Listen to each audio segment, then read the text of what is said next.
Είμαι ο Μπεκιάρης ο Νίκος και για τη Stock Inox θα σας πω δύο λόγια για τα ταψιά αλουμινίου που χρησιμοποιούμε στα σφαλιατοειδή. Κατά πρώτον, το αλουμίνιο είναι ένα πολύ καλό υλικό για το ψήσιμο επειδή είναι καλός αγωγός της θερμότητας και διανέμει τη θερμοκρασία σωστά. Έτσι ψήνονται και από κάτω τα σφαλιατοειδή μας πιο καλά από ό,τι άμα είχαμε ένα ανοξίδωτο σκεύος. Εδώ λοιπόν βλέπουμε το ταψί αλουμινίου το 60-40. Μπορούμε να κατασκευάσουμε βεβαίως σε ό,τι διάσταση χρειάζεται για το φούρνο σας.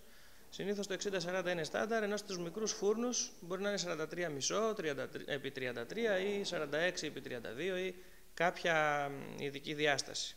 Μπορούμε να το κάνουμε όπως θέλετε. Τα ταψιά αλουμινίου τα οποία χρησιμοποιούνται για τις σφολιάτες δεν έχουν σήκωμα κάθετο. Έχουν αυτό το γυρισματάκι που βοηθάει την κατασκευή να αντουράρει και στις γωνίες δεν έχουν κολλήματα, διότι δεν έχουν υγρά για να στάξουν, παρά μόνο τα γυρίσματα γίνονται για το ντουράρισμα της λαμαρίνας. Αυτό είναι απλό σαν κατασκευή και βέβαια εμείς στη Stock Inox το κατασκευάζουμε πάρα πολύ οικονομικά για σας. Ευχαριστώ πάρα πολύ.